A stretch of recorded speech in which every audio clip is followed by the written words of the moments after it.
having a stroke. I have any more blood bleeding. I said, I'm not having any more bleeding. I'm not having a stroke. In fact, I'll just put it like this. I'm not having any of those diseases. Someone says, well, how do you know? You never know. Well, yes, I do know. So how do you know? I know because the Word of God says so. And I agree with the Word. Turn to your neighbor and say, I agree. I agree with the Word with the Word of God. Whatever God says, that's for me. If it's in the Word, that's mine. That's for me. Come on, say, that's for me. That's for me. That's for me. Now, when Jesus saw her, the Bible said that he said Satan bound her. See, that ought to be an indication to us to understand that sickness and disease came from the devil. Satan bound her. He bound her. When sickness comes against your body, it's the devil coming against you. You say, well, is it a demon coming? No, it's the influence of Satan in the earth.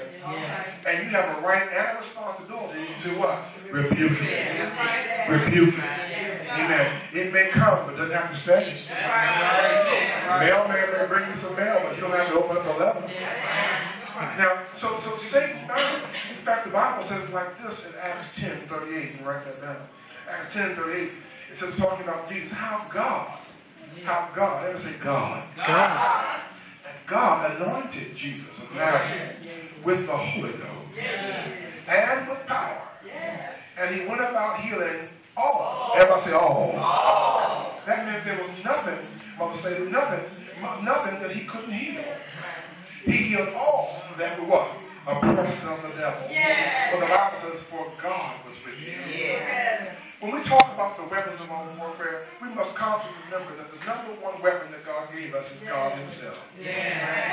That God, so what? Love the world. We said, well, what about Jesus? It doesn't take anything from Jesus to talk about God. If God didn't love us, Deborah, we wouldn't be here today. Jesus wouldn't have come for us.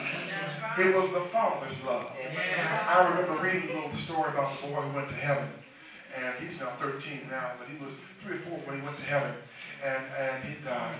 Went to heaven. It became a big thing on the news and different television shows about 2 or 3 years ago. And so when he went to heaven, the people questioned him about Jesus. And they said, well, Jesus loves little children. He said, oh, yes, Jesus loves all of us. He said, well, did Jesus take care of you? She said, well, yes. He said, but no. He said, what do you mean? Well, all the little children that died that didn't have a chance to live on the earth. He said, God was our Father. He said, what? Yeah, God was our Father. God took care of us. God comforted us. We hung around with God. We hung around with God.